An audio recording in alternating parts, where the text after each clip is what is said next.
Bonjour à tous, bienvenue sur la chaîne Captain Trading. Aujourd'hui, on est le 10 juillet et c'est l'heure de votre rendez-vous analyse technique, trading et crypto.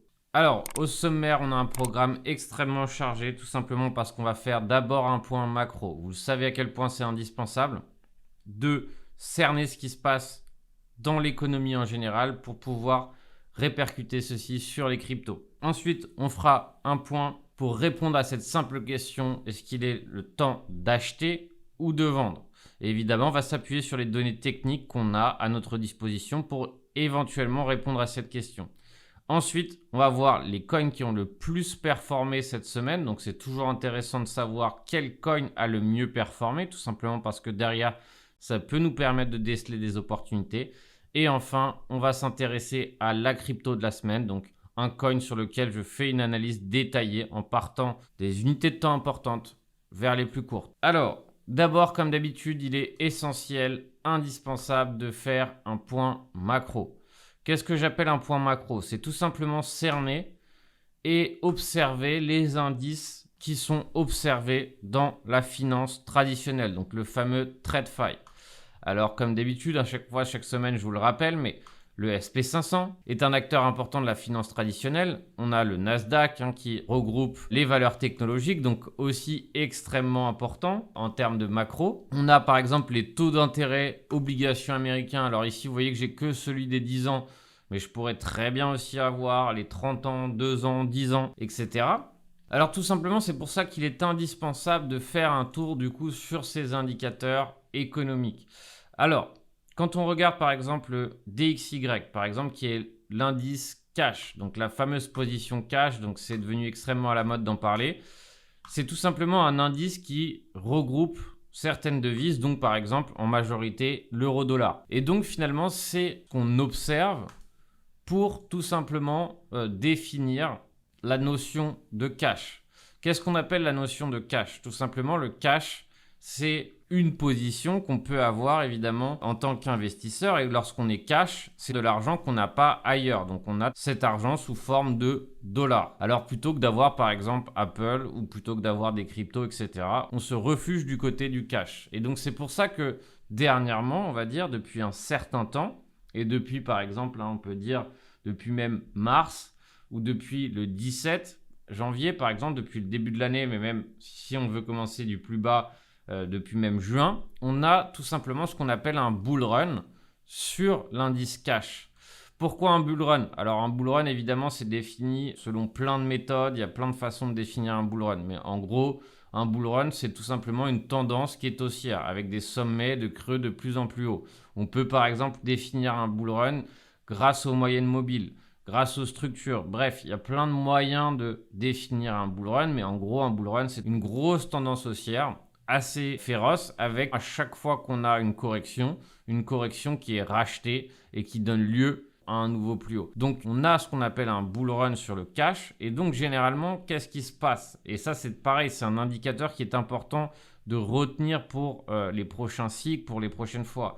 Si l'indice du dollar, donc l'indice cash, indice de la réserve mondiale, performe, généralement, c'est de l'argent qui va ou qui sort des marchés à risque, comme les actions, les cryptos. On doit comprendre que les marchés crypto, c'est considéré comme du marché à risque. Pour l'instant, c'est absolument pas un hedge. Et malheureusement, pour l'instant, ça n'a pas encore son éventuelle fonctionnalité de valeur refuge. Donc, indice cash qui performe, généralement très mauvais signe. Alors surtout, si cet indice cash performe au même moment que les obligations. Il faut savoir que quand les obligations, donc là par exemple, vous voyez que j'ai les 10 ans, commencent à performer, pareil, c'est aussi de l'argent défensif, donc de l'argent qui permet de se protéger face à des risques, des baisses de marché ou autres. Donc ça, c'est des facteurs qu'il faut retenir. Et en macro, on a eu ce bull run aussi sur les obligations qui a forcément induit que certains capitaux qui étaient placés sur les technologies ou sur les actions à risque s'est déplacé vers ces actifs. Donc, par exemple, on voit qu'il y a eu une légère accalmie sur les taux. Donc, on voit ici un éventuel double bottom sur lequel il faut se méfier parce que pour l'instant, on n'a pas réussi, on va dire, à réellement, d'un point de vue graphique, retourner complètement la tendance, donc c'est pour ça qu'il faut se méfier. Et pareil pour l'indice du dollar, où on l'a vu faiblir et on l'a vu consolider parfois sous résistance, mais il a tout de même donné lieu à un plus haut. Alors évidemment, il y a un rejet sur un niveau clé. Vous allez voir que finalement, les marchés ont une belle mémoire et que actuellement, on est sur un ancien niveau clé d'il y a un moment. C'est-à-dire ça, c'était l'ancien support devenu résistance qui actuellement est très proche de devenir à nouveau éventuellement résistance. Mais tout ça, c'est des éléments qu'il faut observer de près. Et d'ailleurs, ce qui est assez intéressant, c'est que par exemple, cette semaine, tous les actifs ont relativement bien performé, même le cash. Mais encore une fois, parfois, il y a une certaine latence et du coup, soit on peut voir les indices qui continuent de performer et éventuellement, à retardement, voir l'indice cash qui descend. Tout ça, c'est des facteurs à observer. C'est aussi des facteurs qui nous montrent qu'actuellement, il est encore bien trop tôt pour parler de bottom, pour parler d'éventuels retours au bull run et que malheureusement, tout ce qui est de l'excitation actuellement sur ce genre de phénomène d'un retour au bull run est anticipé et largement anticipé. Et personnellement, je préfère partir du principe qu'on n'y a aucun retour pour le moment. Et si réellement j'ai d'autres indications qui me permettent de penser ainsi, je changerai évidemment d'avis avec grand plaisir. Mais n'oubliez pas, ce qui coûte le plus cher dans un marché baissier, c'est d'être haussier sur une résistance. Et c'est ce qui se passe à chaque fois dans un marché baissier, jusqu'à qu'évidemment ça n'arrive plus. Mais généralement, quand on arrive sur une résistance, il faut être prudent et vigilant. C'est ça qui fait la différence entre les débutants ou des gens qui n'ont pas d'expérience face au marché et qui fait qu'à chaque fois, il se passe la même chose. Résistance, correction. C'est ce qu'on va voir avec le Bitcoin et derrière, avec le Bitcoin, on va essayer par exemple d'identifier un certain nombre de données qui peuvent nous aider à définir s'il faut être prudent, si on est plutôt vers une éventuelle correction ou si plutôt vers une continuation. Alors évidemment, n'oubliez pas, ces données, en aucun cas, lisent l'avenir. C'est-à-dire qu'on a accès à ce genre de données qui peuvent nous donner des indications, mais en aucun cas, on a une certitude sur ce qui va se passer demain, après-demain, dans une semaine. Et ça, ne l'oubliez jamais. Personne, peu importe le niveau de trading, peu importe les capacités d'analyse, personne ne sait ce qui va se passer demain. On établit des données, on établit des indications et en fonction de ça, on essaye d'avoir tout simplement une opinion ou autre. Donc, qu'est-ce qu'on a? Alors, je vais reprendre mon analyse du début, tout simplement pour que derrière, vous puissiez avoir ce raisonnement que j'ai d'analyser et que vous puissiez tout simplement utiliser la même méthode qui est pour moi extrêmement simple. Je dessine les niveaux clés de support et résistance. C'est-à-dire que si moi j'ai dessiné ça, je sais instantanément que si on revient là-dessus, on est sur un support. Donc, de préférence, j'éviterai de shorter. Pareil ici, c'est-à-dire que si j'arrive sur une résistance, j'aurais plutôt tendance à tout simplement soit shorter, soit prendre mes bénéfices, mais à éviter d'acheter. Et donc en fait, qu'est-ce qu'on remarque? C'est qu'on est en train de dessiner un range et que ce range est compris entre 21 600 et 19 500. Donc on a à peu près un joli range de environ 2400 points, donc 10% plus ou moins. Et donc, pour l'instant, on est en train d'évoluer là-dedans. C'est-à-dire qu'on a eu une semaine, on s'est dirigé vers le bas, donc on a clôturé largement au-dessus. La semaine d'avant, il y a 2 semaines, on s'est dirigé vers le haut et on a tapé quasiment vers le bas. La semaine dernière, on a clôturé sur ce bas de range et on allait chercher à nouveau le haut. Et cette semaine, de même, on est en train d'éventuellement clôturer très proche de ce haut. Donc, actuellement, on est dans un range. Donc, qu'est-ce qu'on fait dans un range? On trade le range. Qu'est-ce que ça veut dire trader le range? Ça veut dire que tout simplement, on essaye d'éventuellement sortir sur une résistance. On essaye d'éventuellement acheter sur un support. À chaque fois qu'on achète, à chaque fois qu'on revend, on est évidemment sûr de rien. Donc c'est pour ça qu'on essaye tout simplement, qu'on a une invalidation. C'est-à-dire que si on short ce niveau, on ne shorte pas sans stop loss ou autre. Pourquoi? Parce que s'il y a un short squeeze, qu'on gagne 4000 points dans la journée, ce qui peut arriver, hein, on peut connaître tout type d'activité sur les cryptos, eh bien on se retrouve dans une situation où on perd énormément d'argent. Donc on a des stop loss. Malheureusement, il y a beaucoup de gens qui ne veulent pas en avoir, qui préfèrent ne pas encaisser la perte du stop loss, mais derrière qui se retrouvent à perdre évidemment bien plus. Donc actuellement, on est sous une résistance. Actuellement, on a bien buté sur la résistance. Vous voyez ici avec cette énorme étoile du soir sur un haut de range. Donc évidemment, ça implique qu'actuellement, il y ait des vendeurs qui se soient placés.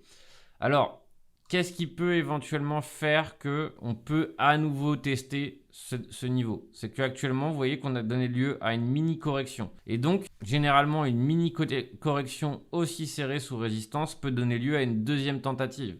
Mais ce n'est pas parce qu'il y a une deuxième tentative qu'on ne peut pas échouer une deuxième fois. Vous voyez que là, actuellement, on est en train de consolider de façon extrêmement serrée. C'est ce que j'appelle dans le jargon une consolidation serrée qui peut souvent donner lieu à un squeeze. Pourquoi? Parce que quand le BTC veut chuter, généralement, il chute très très vite. Mais bon, c'est ce qu'on va essayer d'identifier dans des unités de temps plus courtes. Mais d'abord, je vais essayer de rappeler par exemple les autres niveaux extrêmement semblables à celui-ci. Donc déjà, il y a le 26 juin, donc on a buté sur cette résistance. On est venu gratter de la liquidité, vous voyez, on a eu cette mèche qui est venu gratter tous les stop loss et on a clôturé largement en dessous. Et d'ailleurs, ça nous a donné lieu ici à cette correction. De même ici, c'est-à-dire qu'ici, on est venu gratter tous les stop loss qui pouvaient éventuellement se diriger. On a clôturé au-dessus. On est venu chercher une nouvelle fois le bas de cette bougie. Ici, on est revenu gratter des stop loss sur les 18 700 avant de reprendre. Vous voyez que c'est exactement le même processus à chaque fois. C'est-à-dire qu'on a par exemple deux bas bien identifiés. On vient chercher tous ces bas et on clôture au-dessus et ça donne lieu à l'expansion. De la même façon que pour la correction, ça a été pareil. Ici, sur les 21 600, on a eu plusieurs hauts de bougies, des hauts de bougies journaliers. Les hauts de bougies journaliers représentent quelque chose d'extrêmement important. Si la journée s'est clôturée sur ce niveau, c'est pas pour rien. Donc, c'est des zones où il y a beaucoup d'order flow. C'est des zones où résident énormément d'ordres et donc soit des ordres vendeurs, soit des ordres acheteurs. Et donc, ici, vous voyez que le raisonnement était le même. On a eu plusieurs bas de bougie. On est venu chercher tous ces bas avec une impulsion haussière avant de clôturer en dessous. Et ce qui a donné lieu à la correction baissière. Donc, pour reprendre d'autres exemples, vous voyez qu'ici, on a eu à peu près le même comportement. C'est-à-dire qu'on a eu un range, un haut de range. Vous voyez ici, c'était tout simplement un range qui ressemble étroitement à celui-ci. C'est-à-dire avec cette petite conso, l'expansion baissière, la résistance. Vous voyez qu'ici, on a la petite conso, la résistance. On a eu l'expansion avant la correction avec le dernier petit pullback et la correction. Vous voyez qu'ici, on a eu la même chose, plus ou moins, à peu de choses près. On a eu la résistance, ici, le support devenu résistance. On vient chercher la liquidité et on corrige. Donc, il faut éviter tout simplement de se laisser berner par ces résistances. Parce que oui, tôt ou tard, elles vont finir par éventuellement exploser. On aura un bull run. Mais évidemment, tant qu'on spécule dessus, on est en train de spéculer sur le cas de figure à plus faible probabilité. Vous voyez qu'ici, on a eu le même cas de figure. Résistance, range, on vient buter sur le haut du range et on continue à baisser. Donc, c'est pour ça qu'il faut être extrêmement prudent. Et qu'est-ce qui va se passer comme phénomène à chaque fois qu'on arrive sur une résistance de ce type? Eh bien, c'est la même. Les espoirs se relancent. On revoit des tweets haussiers. On revoit des gens qui reparlent de bull run. On voit des gens qui parlent d'une éventuelle continuation. On a l'impression qu'on va éventuellement rater l'opportunité du siècle. Et derrière, on se retrouve à acheter une résistance. Par exemple, je préfère rentrer plus tard sur un éventuel retour dans ce range des 22 000 à 30 000. C'est-à-dire qu'une fois qu'on a bien consolidé, qu'on a bien en train de définir une price action bien au-delà de la résistance, je serais ravi de me placer pour éventuellement aller chercher la prochaine zone à 31 000 et quelques. En revanche, tant qu'on n'a pas ça, tant qu'on n'a pas cette price action qui se dessine au-dessus de la résistance, en aucun cas, je serai partant pour être full long. Alors évidemment, si je suis rentré à 19 000 et que je veux tenter une continuation, d'accord, même si je suis rentré ici à 20 000, mais acheter le breakout dans l'optique d'aller chercher tout ça, c'est beaucoup plus dangereux. Évidemment, chacun a sa méthode, chacun a sa façon de faire, je ne critique absolument rien, mais j'invite à la prudence sous résistance.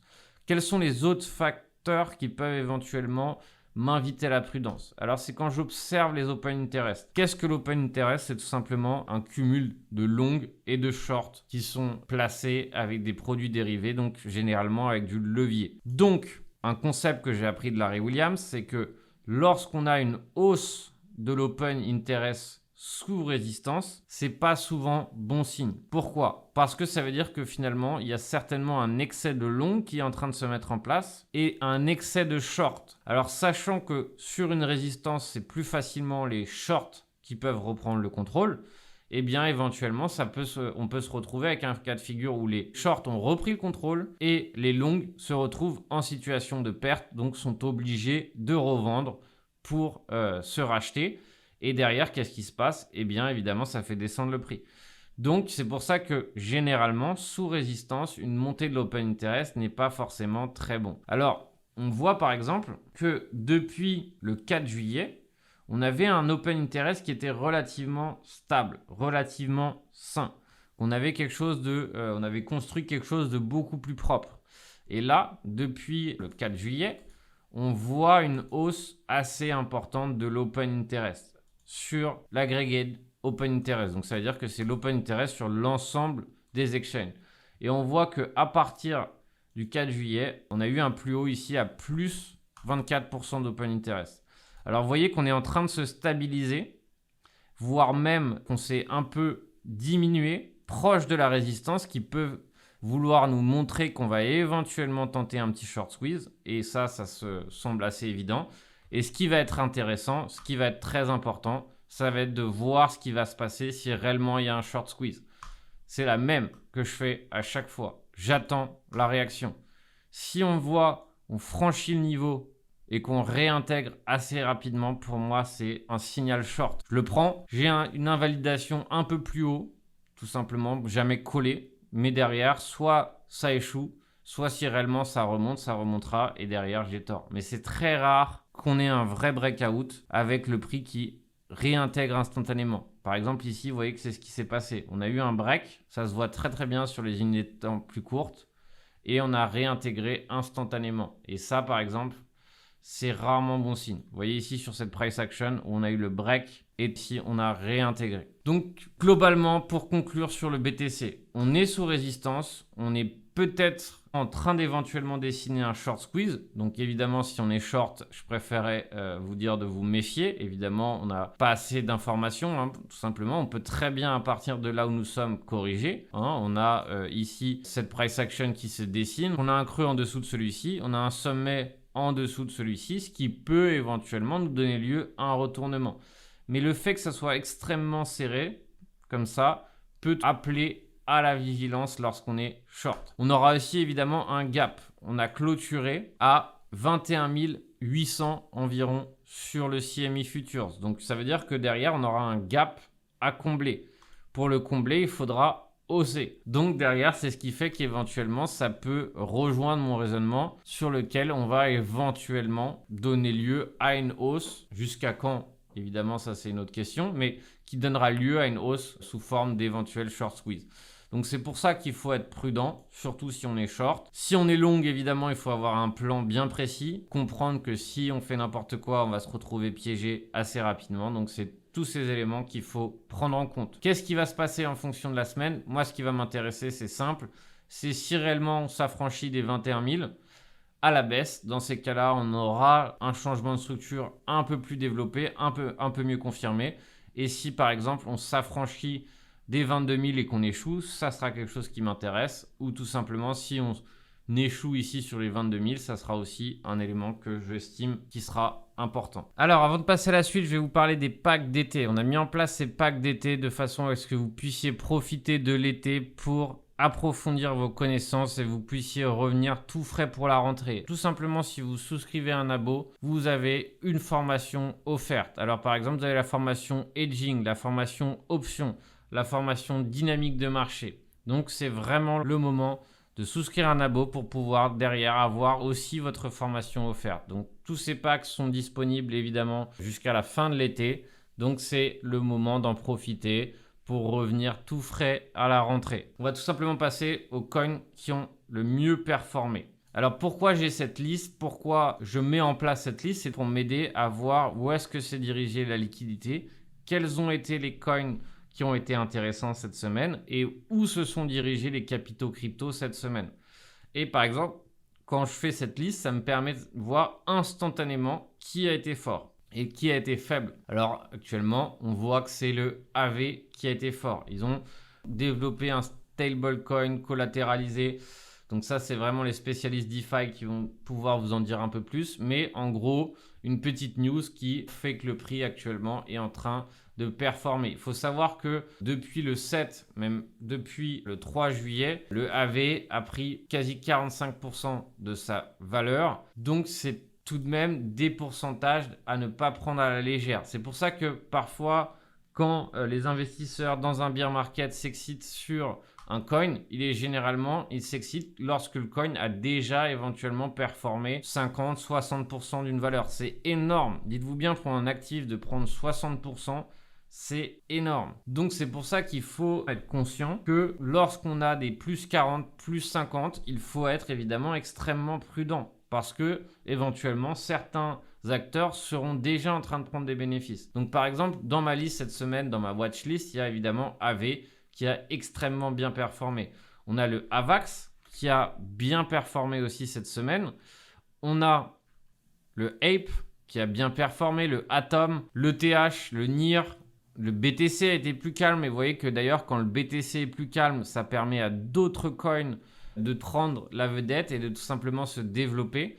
Et généralement, c'est ce qu'on veut lorsqu'on est acheteur d'altcoin. On veut un BTC beaucoup plus stable, moins volatile, qui permet derrière d'avoir un avantage sur les altcoins. Pourquoi? Parce que si le BTC chute, on ne peut pas trader convenablement les altcoins à la hausse. Donc quand il est stable, c'est généralement l'opportunité derrière de se placer éventuellement sur les altcoins. Donc tout ça, c'est ma watchlist. C'est-à-dire que je vais porter mon attention cette semaine sur ces coins. Pourquoi? Parce qu'il y a de la volatilité. Donc il y aura des opportunités longues et short assez évidentes. S'il y a un retournement de tendance à un moment donné sur le AV, ça donnera lieu à une volatilité assez intéressante. De même pour AVAX, si on a une continuation. Donc tout ça, c'est des coins que j'ai dans ma watchlist.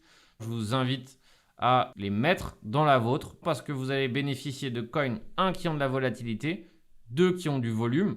Et derrière, ça va vous permettre d'avoir des coins à surveiller. Donc ça, je le fais aussi dans ma vigie. C'est-à-dire que j'ai une watchlist en fonction des volumes, en fonction du shop index et en fonction de l'open interest.